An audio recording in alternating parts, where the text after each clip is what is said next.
Hey, what's going on, everyone? My name is Kyle Willkom. I'm the founder of teachingyoumoney.com. I'm excited today because today is episode 4 of Money Smarticles, where we get smart with money articles. The goal here is to learn together, grow together, and become wealthy together. So we're diving in. This is part 2 of 4 steps absolutely anyone can take to become rich. So I know a lot of people out there want to become rich. We're diving into what it takes. If you missed part 1, feel free to go and watch it right now. If you don't want to, just start here. So we're on step 2. And step 2, this article is by Ramit Sethi. He started I Will Teach You to Be Rich. So he knows what he's talking about. Step 2, spend your money like a wealthy person using conscious spending. Let's dive in. Anyone who knows me, and it's not me personally, it's Ramit Sethi. He's an influencer in the financial world, so he does have a lot of credibility in this space. Anyone who knows me knows that I detest ultra frugality. So people who are just super frugal, don't spend a lot. Otherwise known as the lifestyle of clipping coupons and sacrificing things like lattes for the sake of saving money. Unlike a lot of people you see in the personal finance world, I'm not ashamed of how I spend lots of money on things I enjoy, like eating out, traveling, or nice clothes. I'm very similar. I love to travel, love to see new places. I think it makes me happier, makes me better able to serve people in my world. So I'm with him so far. And that's all because I practice conscious spending. It's the same system my friend uses in order to spend more than $21,000 on going out. That's a lot of money going out, but if it works for him, that's great. I'd never tell you to skip on spending on the things that make you happiest. So I love that he says this here. A lot of times we think that it's a decision between being happy and spending money. Like, do we save and not be as happy, or do we focus on our happiness and just spend all our money? And I think there is this space in between. You can't just be super frugal and sacrifice your happiness in the meantime. So just do so purposefully and by avoiding the mindless spending that can come from disorganized finances. He's going to dive deeper into that right now. So setting up the system might seem hard, but in the end, it's all about 1, automating your finances. This can help so much, guys, automating your finances. And 2, knowing where your money goes so you're in complete control of the situation.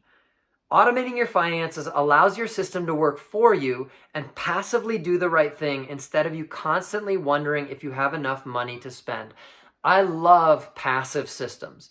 I think they work. I think the more we have up here, the less likely we're going to be able to remember it all. If we set up an automated system for our finances, it's going to be easy for us to just do it, even if we aren't thinking about it all the time. Or getting your credit card bill each month, shrugging and saying to yourself, yeah, I guess I spent that much. So if we're just unaware of our finances, it's not going to be very helpful to us. And it's simple. At the beginning of the month, when you receive your paycheck, the money is immediately sent to where it needs to go through automatic systems that you have set up already. So if you haven't already set up these systems, maybe lean into this next part, because this is exactly what you should do to set up systems towards wealth. Some spending recommendations for your system.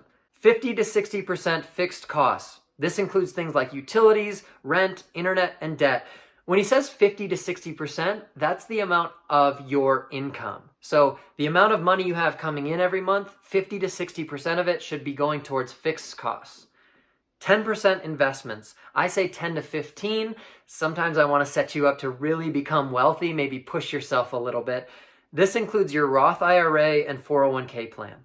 5 to 10% savings. This is money that goes towards things like vacations, weddings, home down payments, and unexpected expenses. So this is a great one because honestly, I think a lot of us put money into checking accounts, and whatever's there is the money we get to spend every month. And that's not the case. We need to be saving, whether it's our wedding, a friend's wedding, a vacation we want to go on, a down payment for a house. We have to be building our savings account every single month. 20 to 35% guilt-free spending. Guilt-free. You don't have to worry about it. Fun money. Spend this on anything you want, from nice dinners to movies. So this is an amazing chart. I'm going to put it right here. You guys can look at it. How to automate your finances. You can see at the very top, you get your salary. Immediately 5% goes towards your 401k. 95% goes into your checking account. But Instead of just spending it all from your checking account, 5% immediately goes to your savings. These are things you're building up so that you can actually have money when it comes to a wedding, a down payment, a vacation. 5% goes to your Roth IRA. So between your Roth IRA and 401k, you've gotten to that 10%. 85% is going down towards your bills. So he puts it on a credit card or miscellaneous bills. And this gives you an idea of the timing of how everything should flow throughout the month. So again, chart is right here, check it out. But on this date, 2nd of the month, part of your salary goes to your 401k. The rest of your salary is direct deposited into your checking account. 5th of the month, automatic transfer from checking to savings, automatic transfer from checking account to Roth IRA. You can see that these automatic transfers are going to set you up for success, even if you don't think about it as often as you might want to. 7th of the month, automatic payment of bills from checking account and credit card, automatic transfer from checking account to pay off credit card bill. So this is a great way to set up automated systems. So the chart is right here, screenshot it, reference back to it, but it is awesome. So Ramit, thank you, because this is amazing. I love talking about it. I'm glad we could dive into it. So this is the last piece of it. Why automatic? Because as humans, we have incredibly limited willpower. So true. It's kind of a diss, but it's true. It's so limited, in fact, that it can render things like paying bills and putting money away in your savings each month a very difficult task.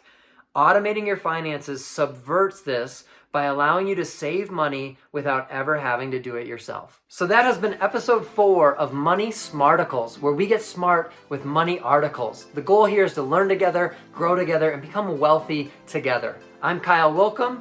If you want more like this, subscribe to our YouTube channel or head on over to our blog at teachingyoumoney.com. Be sure to subscribe to the newsletter. We come out with a newsletter every week to give you tips, tricks, and advice about managing your finances and becoming wealthy. Thanks so much for tuning in. We'll see you next week.